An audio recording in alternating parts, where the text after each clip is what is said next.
اللهم صل على سيدنا محمد يا رب صل وسلم دائما أبدا على حبيبك ورحمة الله وبركاته. الحمد لله نحمده ونستعينه ونستغفره ونؤمن به ونتوكل عليه ونعوذ بالله من شرور أنفسنا ومن سيئات أعمالنا من يهده الله فلا مضل له ومن يضلله فلا هادي له ونشهد أن لا إله إلا الله وحده لا شريك له ونشهد أن سيدنا ونبينا ومولانا محمدا عبده ورسوله صلى الله عليه وعلى آله وأصحابه وبارك وسلم تسليما كثيرا أما بعد فأعوذ بالله من الشيطان الرجيم بسم الله الرحمن الرحيم يا أيها الذين آمنوا أوفوا بالعقود صدق الله مولانا العظيم.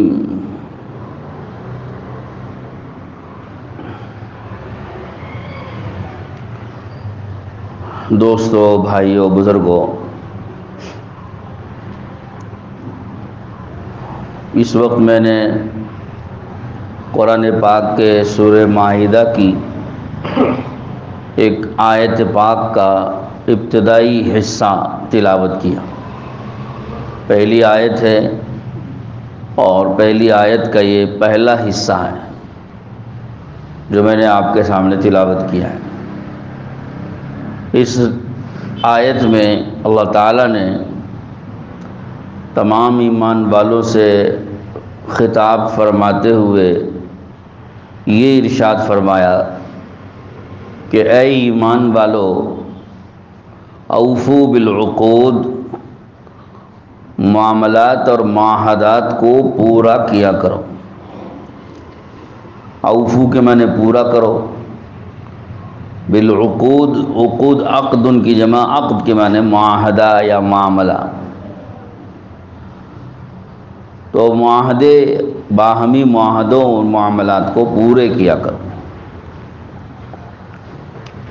آیت پاک کا معنی بڑا مختصر سا ہے، لیکن اس کے ضمن میں اور اندر میں بہت سی گہری باتیں چھپی ہوئی ہیں.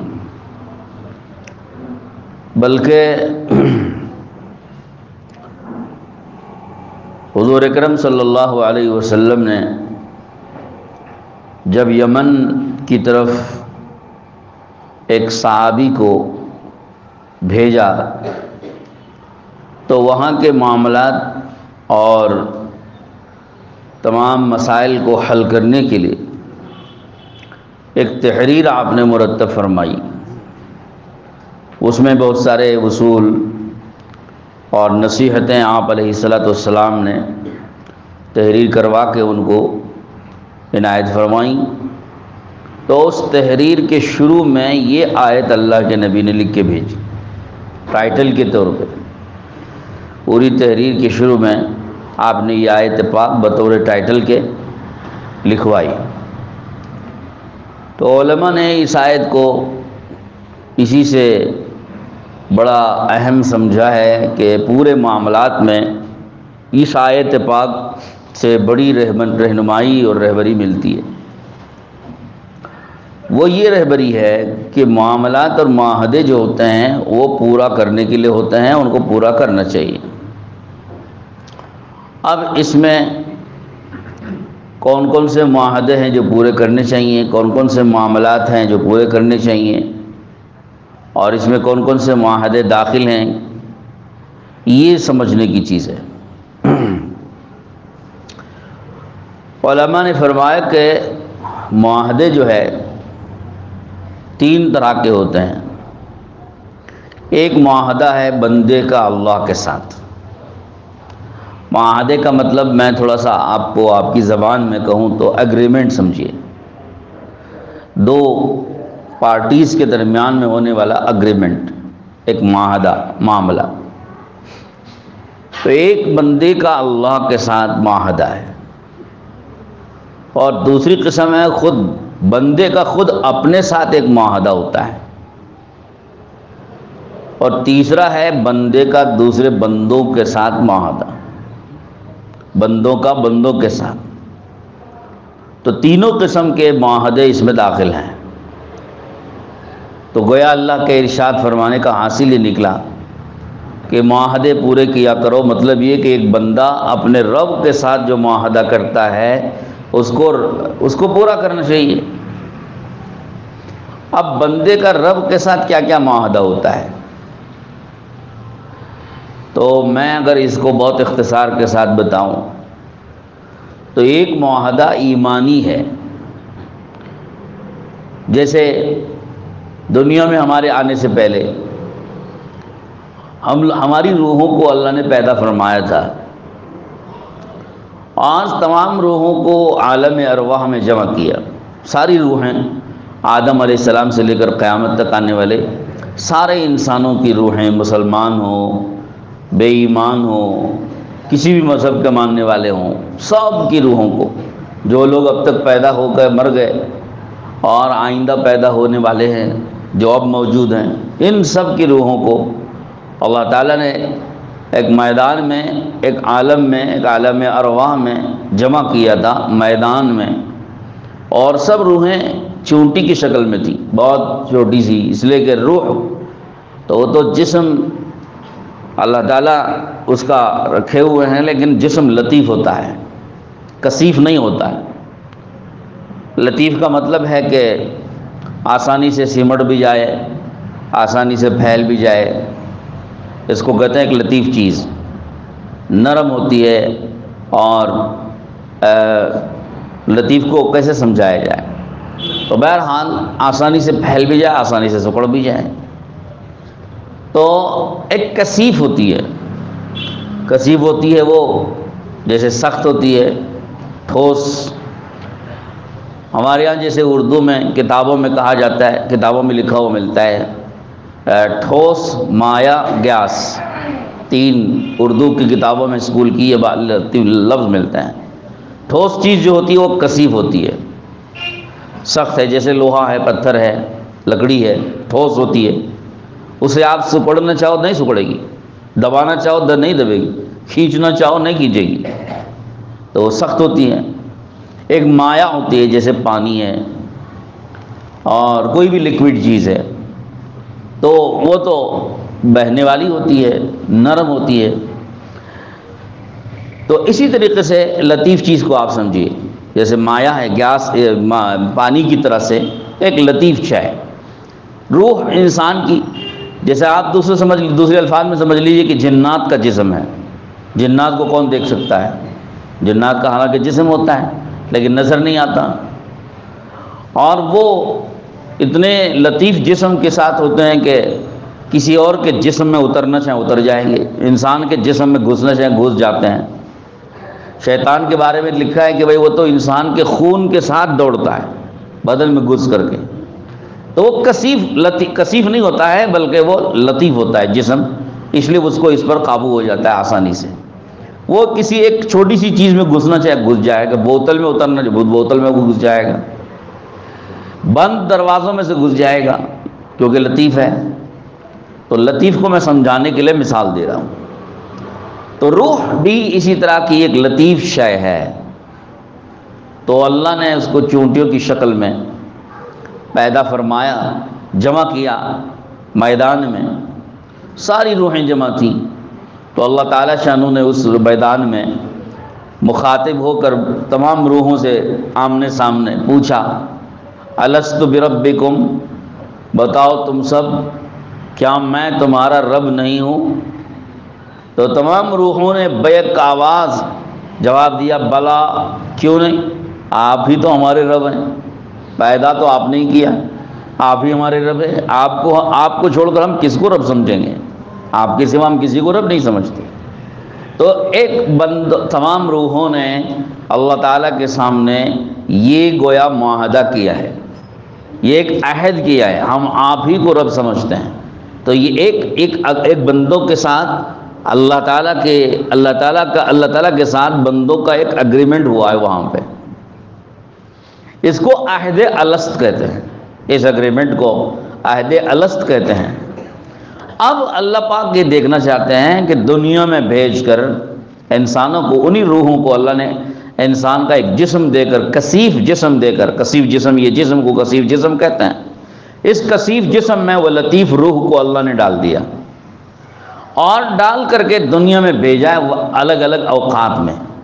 آدم علیہ السلام سب سے پہلے آئے، حضرت حوا آئیں، پھر ان دونوں کے ذریعے سے اولاد ان کی پیدا ہوئی، پھر ان اولادوں سے اولاد ہوتی چلی گئی۔ تو اللہ نے ایک دنیا میں پیدا کرنے کا ایک ضابطہ اللہ نے بنا دیا کہ فلاں کو فلاں کے جسم سے نکالیں گے، فلاں کو فلاں کے پیٹ سے نکالیں گے، فلاں کو فلاں کی نسل سے نکالیں گے، فلاں کو فلاں خاندان میں پیدا کریں گے، فلاں کو فلاں علاقے میں بھیجیں گے۔ ایک اللہ کا اپنا ایک تکوینی نظام بنا، اس نظام کے تحت اللہ نے آدم علیہ السلام سے لے کے اب تک انسانوں کو پیدا کرنا اور مارنا، اور پھر آگے قیامت تک پیدا کرنے کا سلسلہ اللہ نے جاری و ساری فرمایا۔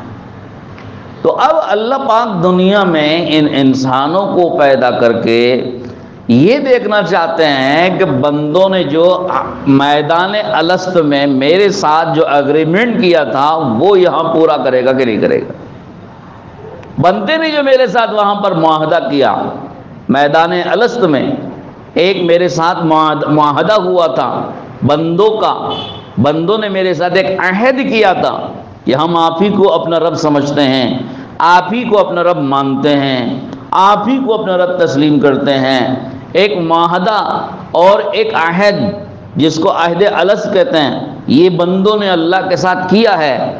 دنیا میں اللہ بھیج کر کے امتحان لینا چاہتے ہیں کہ وہ معاہدہ جو بندوں نے میرے ساتھ کیا ہے وہ اس کو یہاں دنیا میں پورا کریں گے کہ نہیں کریں گے، اس پر قائم رہیں گے کہ نہیں رہیں گے۔ یہ امتحان لینے کے لیے دنیا میں اللہ نے بھیجا ہے۔ تو اللہ نے قرآن کی اس آیت میں وہ عہد یاد دلایا، یا ایھا الذین آمنوا اوفوا بالعقود، اے ایمان والو وہ جو تم نے معاہدہ کیا ہے وہ پورا کرو، یہاں اس پر قائم رہو، اس کو بھولنا مت۔ اب ہم میں سے کون آدمی ہے جس کو وہ معاہدہ یاد ہو؟ کسی کو یاد نہیں ہے۔ آپ اپنے ابا سے پوچھ لیجئے کہ بھائی ان کو یاد ہے، ان کو بھی کہیں گے وہ بھی یاد نہیں ہے۔ امی سے پوچھ لو کہیں بھائی مجھے بھی یاد نہیں، دادا سے پوچھ لو کہیں مجھے بھی یاد نہیں، کسی عالم صاحب سے پوچھو کہیں مجھے بھی یاد نہیں ہے۔ وہ تو پیدا ہونے سے پہلے کا میدان الست میں کیا ہوا وہ عہد اور معاہدہ ہم کو تو یاد نہیں ہے۔ اللہ والے ہیں، بعض بزرگ ہیں، کتابوں میں ان کے حالات میں لکھا ہے، وہ کہتے ہیں کہ ان کو وہ میدان الست میں کیا ہوا عہد الست یاد ہے، یہ ان کی کرامت ہے۔ کسی کو اگر یاد ہو تو یاد ہو، مگر ورنہ کسی کو بھی دنیا میں وہ عہد الست یاد نہیں۔ دنیا میں آپ کسی کے ساتھ معاہدہ کرتے ہیں، آپ کو یاد ہوتا ہے کہ میں نے فلاں کو ایک زبان دی ہے، فلاں کے ساتھ میں نے عہد کیا ہے، فلاں کے ساتھ میرا ایک اگریمنٹ ہے، فلاں کے ساتھ میں نے ایک وعدہ کیا ہے، تو وہ تو آپ کو یاد رہتا ہے۔ لیکن میدان الست میں اللہ کے ساتھ جو عہد کیا تھا وہ کس کو یاد ہے؟ کسی کو یاد نہیں، سب بھول گئے۔ لیکن اللہ دنیا میں یاد دلا رہے کہ ٹھیک ہے تم کو یاد ہو کہ نہ ہو مگر میں یاد دلاتا ہوں۔ اللہ کی بات تو جھوٹی نہیں ہے۔ وَمَنْ أَصْدَقُ مِنَ اللَّهِ قِيلًا، اللہ سے بڑھ کر بات کس کی سچی ہوگی؟ اللہ پاک کے جب کہہ رہے ہیں کہ تم نے یہ عہد کیا ہے، ہم کو تو یاد نہیں لیکن اللہ پاک یاد دلا رہے ہیں اور اللہ بتا رہے ہیں اور اللہ خبر دے رہے ہیں، تو پھر ہم کو ماننے میں کیا تکلیف ہے؟ نہ ماننا اللہ پر ایمان نہ رکھنے کے برابر ہے۔ تو جب اللہ پر ایمان ہے تو پھر ماننا پڑے گا کہ ہم نے یہ عہد اللہ سے کیا ہوا ہے۔ تو اب اللہ کہتے ہیں وہ جو عہد تم نے کیا وہ پورا کرو، اس پر یہاں قائم رہو۔ وہاں تم نے کہا تھا کہ آپ ہی کو ہم رب سمجھتے ہیں، پھر یہاں سمجھو مجھے کو رب سمجھو۔ تم مجھ کو چھوڑ کر کسی اور کے سامنے ہاتھ کیوں جوڑتے ہو؟ مجھ کو چھوڑ کر کسی اور کے سامنے سر کیوں جھکاتے ہو؟ اور مجھ کو چھوڑ کر کسی اور سے سوال کیوں کرتے ہو؟ مجھ کو چھوڑ کر کسی اور پر یقین و بھروسہ کیوں کرتے ہو؟ اور مجھ کو چھوڑ کر کسی اور پر توکل کیوں کرتے ہو؟ اور مجھ کو چھوڑ کر کسی اور پر یقین اور ایمان تمہارا کیوں ہے؟ اور مجھ کو چھوڑ کر تمہاری امیدیں کیوں کسی اور سے وابستہ ہیں؟ اور مجھے چھوڑ کر کسی اور کی عبادت کیوں کرتے ہو؟ اور مجھے چھوڑ کر کسی اور کی اطاعت کیوں کرتے ہو؟ تو یہ سوال اللہ کہہ رہے ہیں۔ اب ہم نے ان سب معاہدوں کو اس طرح سب اس کی خلاف ورزی کر کے اللہ کے ساتھ کیے ہوئے اس عہد کو ہم نے توڑ دیا۔ تو اللہ نے بڑی مذمت بیان کی، الذین ینقضون عہد اللہ، جو لوگ اللہ کے عہد کو توڑنے والے ہیں، اللہ نے ان کی مذمت قرآن میں بہت بیان کی، برائی بیان کی کہ یہ بڑے ان لوگوں کے ساتھ اللہ کے عذابات، اللہ کی ناراضگی، اللہ کا غضب، غصہ، اللہ تعالیٰ کی پھٹکار، یہ سب ان لوگوں کے ساتھ ہوگی جنہوں نے اللہ کے ساتھ کیے ہوئے عہد کو توڑ دیا۔ کیا عہد پورا کرنا ہے؟ کہ جب ہم نے یہ عہد کیا کہ ہم اللہ ہی کو رب سمجھتے ہیں، پھر دنیا میں اللہ کے سوا کسی اور کو رب سمجھنا، کسی اور کو معبود سمجھنا، کسی اور کے سامنے ہاتھ جوڑنا، کسی اور کے سامنے سر جھکانا، کسی اور کے سامنے پیشانی رگڑنا، کسی اور کے سامنے سجدہ کرنا، کسی اور پر ایمان اور یقین رکھنا اور توکل و بھروسہ کرنا، یہ سب حرام اور ناجائز ہے، کیونکہ جب ہم اللہ سے ہم نے عہد کیا وہ عہد کو ہم پورا کرنا چاہیے۔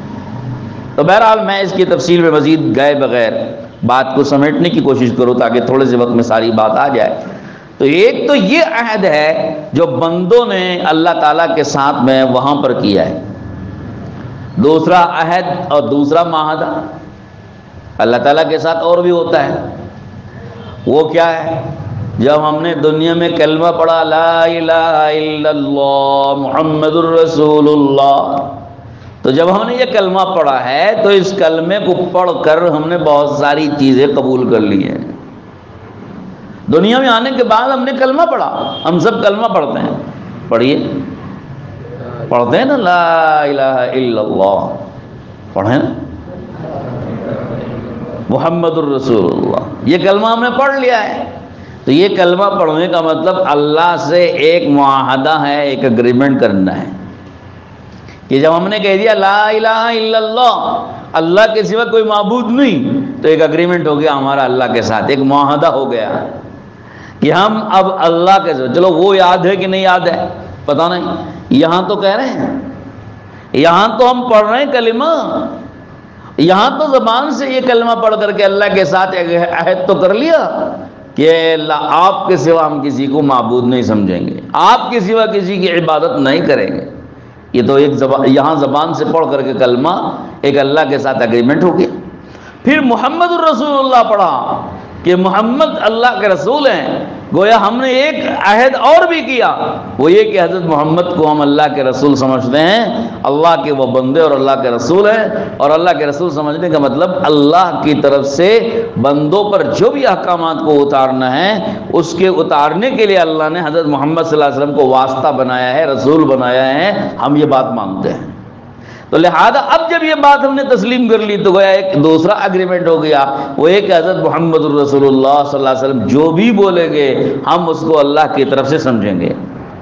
آپ جو طریقہ بتائیں گے، آپ جو بات کہیں گے، اور آپ علیہ السلام جو رہنمائی اور رہبری کریں گے، ہم ان سب کے بارے میں یقین کرتے ہیں یہ اللہ کی طرف سے کہہ رہے ہیں، لہذا ہم اس کو اللہ کا بتایا ہوا طریقہ سمجھ کر کے اطاعت کریں گے، مانیں گے۔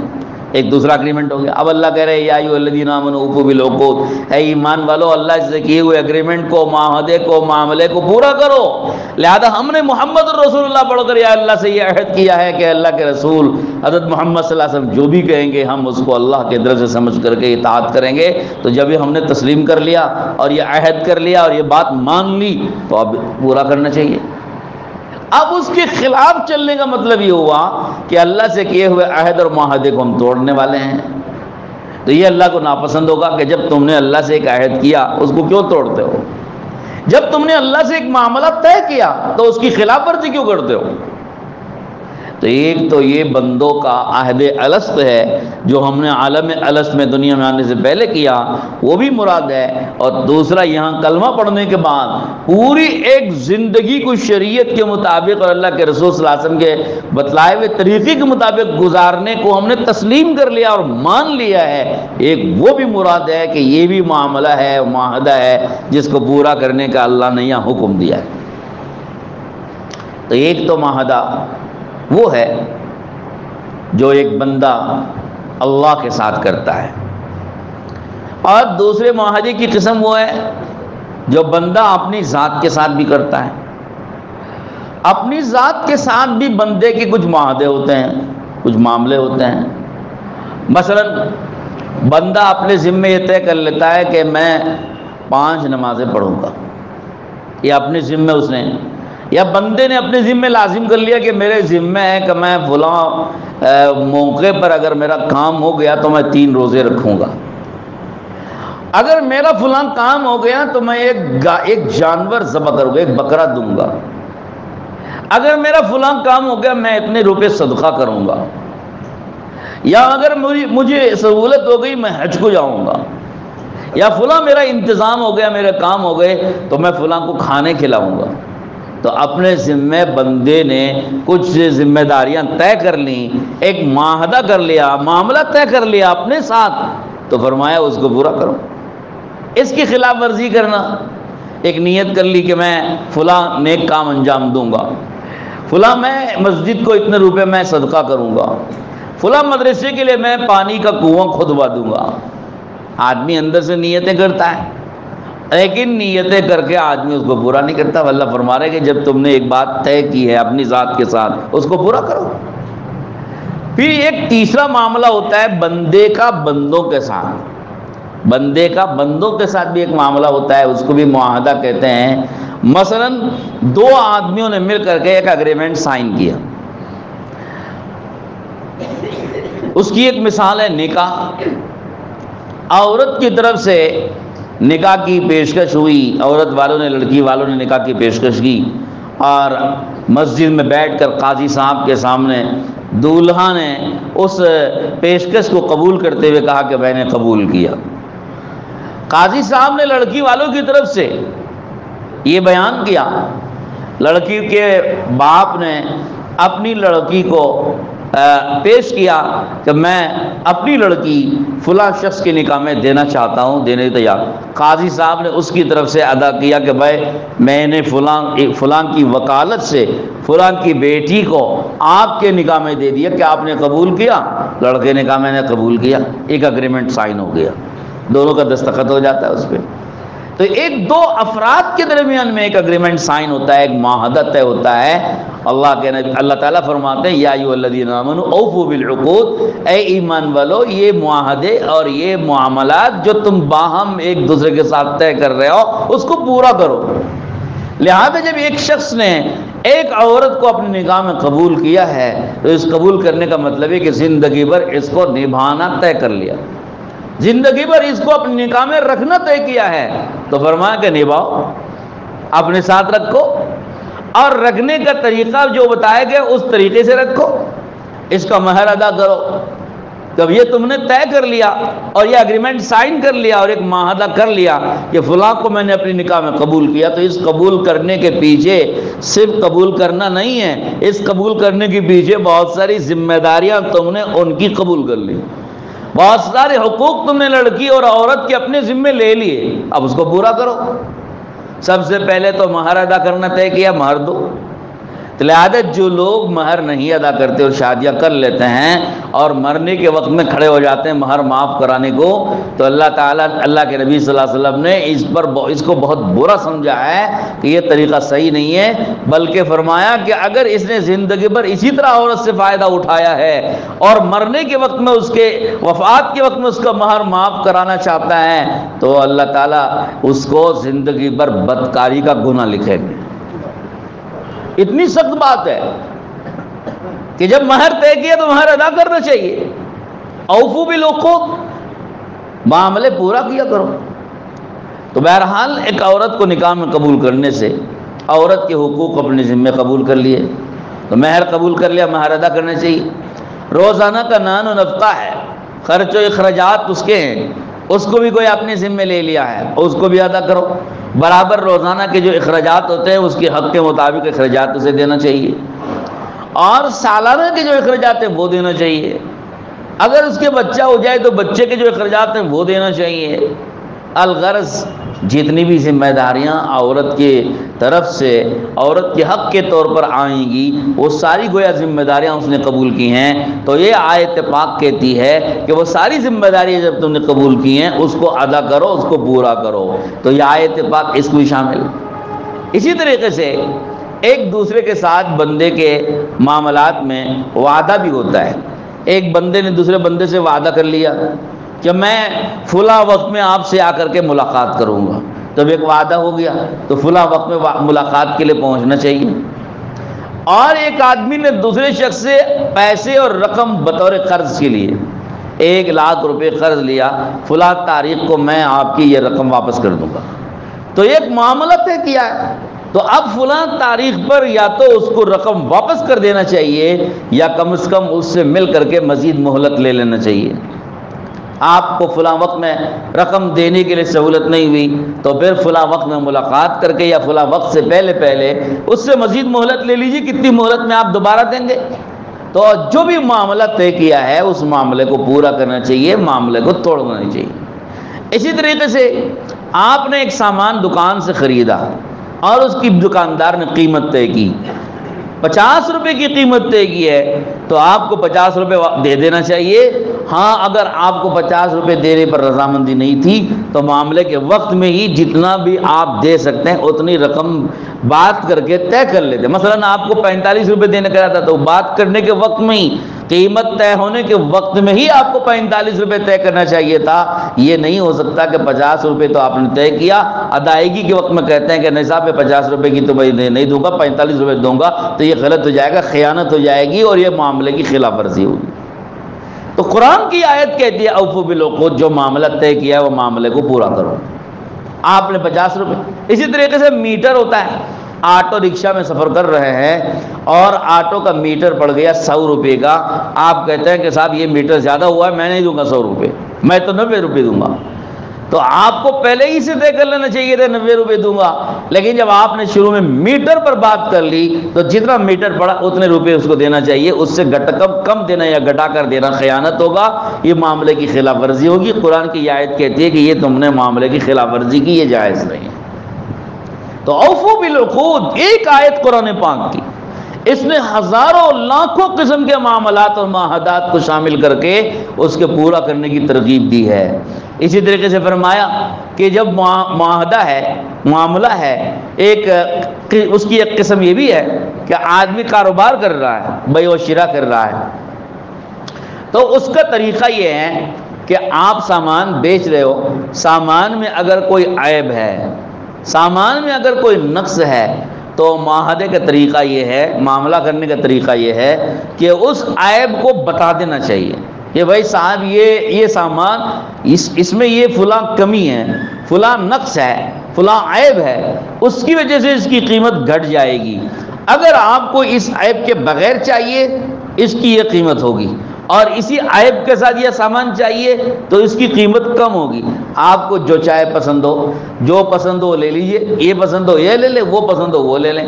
فرمایا کہ اگر کسی نے عیب بتا کے بیچا تو یہ امانتداری کی بات ہے اور یہ معاملے کا صحیح طریقہ ہے جس کا اللہ نے حکم دیا، اور اگر اس نے بتائے بغیر چھپا کر کے عیب کو سامان بیچ دیا تو یہ معاملہ صحیح نہیں کیا ہے، اس نے معاملے کو غلط طریقے سے انجام دیا۔ اللہ کے نبی صلی اللہ علیہ وسلم نے فرمایا کہ جس کسی نے سامان کو بیچا اور اس کا عیب نہیں بتایا تو فرمایا وہ ہمیشہ ہمیشہ اللہ کے غضب اور غصے میں رہے گا۔ اور یہ بھی فرمایا کہ لم تزل الملائکۃ تلعنہ، اور برابر فرشتے اس پر لعنت بھی بیچتے رہیں گے کہ جس نے سامان کو بیچا اور عیب نہیں بتایا اس پر اللہ کا غصہ بھی اور غضب بھی اترتا رہے گا، اور اللہ کے فرشتے اس پر برابر لعنت برساتے رہیں گے، یہ حدیث پاک کہتی ہے۔ تو فرمایا اوفوا بالعقود کے اندر یہ بات شامل ہو گئی کہ معاملے کو پورا کرو، یعنی صحیح طریقے سے پورا کرو، اور معاملے کا صحیح طریقہ یہ ہے کہ اس کا عیب بتا کر کے بیچے، بغیر عیب بتائے نہیں بیچنا چاہیے۔ اس سلسلے کے واقعات میں امام اعظم ابو حنیفہ رحمۃ اللہ علیہ کا واقعہ مجھے یاد آتا ہے۔ ہمارا اپنا مدرسہ بھی حضرت امام ابو حنیفہ کے نام پر ہے، تو امام ابو حنیفہ رحمۃ اللہ علیہ کا واقعہ، تجارت کرتے تھے، بازار میں ان کی کپڑے کی دکان تھی، ایک تھان ان کے پاس کپڑے کی ایسی تھی جس میں کچھ نقص تھا، کچھ عیب تھا۔ حضرت نے اپنے نوکروں کو بتا کے رکھا تھا کہ جب بیچنا ہو تو اس کا عیب بتا کے بیچنا۔ پھر حضرت اپنے کام میں مشغول ہو گئے، جب شام کو واپس آئے اور حساب کتاب لیا تو پتہ چلا کہ وہ تھان فروخت ہو گئی ہے۔ تو اپنے نوکروں سے پوچھا کہ فلاں تھان میں یہ عیب تھا تو تم نے وہ عیب بتایا کہ نہیں بتایا؟ تو اس نے سر کھجایا کہ صاحب میں حضرت میں بھول گیا بتانا، وہ عیب بتانا بھول گیا۔ تو حضرت نے انا للہ پڑھی اور فرمایا کہ تم نے تو سامان میں عیب کی وجہ سے اس کی قیمت کم ہوتی تھی اور بغیر عیب بتائے پوری قیمت تم نے وصول کی جو میرے لیے حلال نہیں ہے۔ تو حضرت نے پورے بازار میں اس کو تلاش کروایا کہ وہ کون خریدار تھا، تلاش کروایا، یہاں تک کہ بہت دنوں کی تلاش کے بعد وہ خریدار ان کو مل گیا۔ تو حضرت نے بلا کر فرمایا کہ تم نے فلاں موقع پر ہماری دکان سے ایک تھان خریدی تھی، اس تھان میں فلاں عیب تھا، اس کی وجہ سے اس کی قیمت کم ہو جاتی ہے اور گھٹ جاتی ہے اور میرے لیے اتنی زائد قیمت حلال نہیں ہے۔ اب یا تو تم بغیر عیب کی تھان لے لو یا اس تھان کو اس قیمت کے ساتھ لے لو، باقی قیمت واپس لے لو۔ تو یہ تھا حضرت امام اعظم ابو حنیفہ رحمۃ اللہ علیہ کا طریقے کا معاملے کا طریقہ۔ تو اللہ تعالیٰ نے فرمایا یا ایھا الذین آمنوا اوفوا بالعقود، اے ایمان والو معاملوں کو صحیح طریقے سے کیا کرو، پورے کیا کرو۔ تو اوفوا بالعقود میں معاملہ پورا کرنے کا حکم جو دیا جا رہا ہے اس کا مطلب یہ نہیں ہے کہ غلط طریقے سے ہو تو بھی پورا کر لو، صحیح طریقے سے ہو تو بھی پورا کر لو، نہیں، بلکہ معاملے کو صحیح طریقے سے کرنا اور صحیح طریقے سے پورا کرنا۔ معاملے کو توڑنے سے بھی منع کیا گیا، بلا وجہ معاملہ توڑنا نہیں چاہیے۔ جیسے میاں اور بیوی کا نکاح ایک معاملہ ہے، بلا وجہ اس کو توڑنا نہیں چاہیے، اور کسی سے کسی نے وعدہ کیا ہے تو وعدہ خلافی نہیں کرنا چاہیے، یہ بھی معاہدے کو توڑنے کے برابر ہے۔ اللہ تعالیٰ سے کہ ایک معاملے کو طے کیا اس کی خلاف ورزی نہیں کرنی چاہیے۔ تو بہرحال معاہدے اور معاملے چاہے دو شخصوں کے درمیان، اسی طرح سے کبھی دو ملکوں کے درمیان اگریمنٹ ہوتا ہے، آج کل تو ایک ملک کا دوسرے ملک کے ساتھ اگریمنٹ ہوتا ہے، اگریمنٹ سائن کرتے ہیں، جیسے امریکہ نے دوسرے دنیا بھر کے ملکوں کے ساتھ سفر کر کے آ کر انہوں نے اگریمنٹ پر سائن کروایا، تو اس میں بہت ساری چیزیں شامل رہتی ہیں۔ کیا اب ظاہر سی بات ہے کہ جو غیر مسلم ممالک ہوتے ہیں وہ دوسرے غیر مسلم ممالک سے کسی چیز پر اگریمنٹ کراتے ہیں تو عام طور پر تجارتی معاملے کے سلسلے میں اگریمنٹ کرتے ہیں کہ ہمارا تمہارے ساتھ یہ اگریمنٹ ہے کہ ہمارا پروڈکٹ آپ خریدیں گے، اتنی قیمت پر خریدیں گے، فلاں فلاں سامان آپ خریدیں گے اور آپ کے ملک کا فلاں پروڈکٹ ہم خریدیں گے۔ اور اس طرح کے اور بھی سیاسی، یہ تو معاملاتی ہوتے ہیں، خرید و فروخت کے اور لین دین کے معاملے ہوتے ہیں، کچھ سیاسی معاملے بھی ہوتے ہیں کہ ہم تم دونوں مل کر رہیں گے، ہم آپس میں جنگ نہیں کریں گے، تمہارے پر اگر کوئی حملہ کرے گا ہم ساتھ دیں گے اور ہمارے اوپر کوئی حملہ کرے گا تم ساتھ دو گے، یہ بھی ایک اگریمنٹ کی قسم ہوتی ہے۔ اسی طریقے پر یہ تو بعض جائز دفعات ہوتی ہیں اگریمنٹ کی، بعض جائز معاملات ہوتے ہیں اگریمنٹ کے اندر، لیکن انہی اگریمنٹوں میں بعض حرام اور ناجائز معاملات بھی ہوتے ہیں۔ مثلا افغانستان کے ساتھ معاہدے، اب وہ ان کے ساتھ یہ معاہدے چاہتے ہیں دنیا کہ افغانستان میں عورتوں کی تعلیم کو فروغ دیا جائے، تعلیم نسوان کو فروغ دیں گے، اس پر وہ اگریمنٹ کرنے کو تیار نہیں کہ ہم اس پر اگریمنٹ نہیں کریں گے۔ کیوں کہ ہمارے ہاں عورتوں کی تعلیم کے لیے، عورتوں کی تعلیم جب کرواتے ہیں تو بے پردگی ہوتی ہے، ہم اس کے لیے تیار نہیں، ہم بے پردہ عورت کو نہیں کرنا چاہتے، ہم عورت کو پردے میں رکھنا چاہتے ہیں، بغیر پردے کے ہم تعلیم دے رہے، تعلیم کے تو ہم قائل ہیں مگر بے پردہ اور بغیر حجاب کے تعلیم دینے کے ہم قائل ہیں۔ اسی طرح سے اگریمنٹ دنیا ان سے یہ چاہتی ہے کہ تم اپنے ہاں عورتوں کو بھی آفس میں جگہ دو گے نوکری کرنے کے لیے، جاب کرنے کے لیے، وہ اس پر سائن کرنے کو تیار نہیں، وہ کہتے ہیں کہ ہم عورت کو بے پردہ جاب کرنے کے لیے آفسوں میں بھیجنے کے لیے تیار نہیں ہیں، یہ بے پردگی ہم نہیں برداشت کریں گے۔ تو اب بعض معاہدے اور معاملے ایسے ہوتے ہیں جو شریعت کے خلاف ہوتے ہیں، معاملے کی اور اگریمنٹ کی دفعات میں بعض دفعات ایسی ہوتی ہیں اب جیسے فیفا ورلڈ کپ، فٹ بال کا ورلڈ کپ آیا تو جب ان کو یہ ورلڈ کپ کا معاہدہ ان سے ہو رہا تھا قطر والوں سے، اس معاہدے کے اندر شراب کی فروخت، شراب کو عام کرنا اور شراب پینے کی اور فروخت کرنے کی اجازت دینا بھی شامل تھا، تو قطر کی حکومت نے انکار کر دیا کہ ہم چند دن کے لیے اپنا اسلام نہیں بیچ سکتے، اپنا مذہب ہم تبدیل نہیں کریں گے، اگر یہاں فٹ بال کرانا، میچ کرانا، ہم شراب کے بغیر کرانے کے لیے تیار ہیں اور شراب کے ساتھ کرانا تو ہم اس کے لیے تیار نہیں ہیں۔ تو انہوں نے اس دفعہ کو نکال دیا اور اس بات کو قطر والوں کی انہوں نے قبول کر لیا، اور چنانچہ پورا میچ ہوا اور بغیر اس حرام شراب کی فروخت اور اس کے پینے کی اجازت کے اور کسی بے حیائی کے بغیر انہوں نے اس کھیل کو مکمل کرا۔ پتہ چلا کہ اگر شریعت کے خلاف کوئی دفعات اگریمنٹ کے اندر ہوں تو آپ کو وہ دفعات قبول نہیں کرنا چاہیے۔ اگر اس کے بغیر اگر اگریمنٹ پایا جاتا ہے آپ اس اگریمنٹ پر سائن کر سکتے ہو۔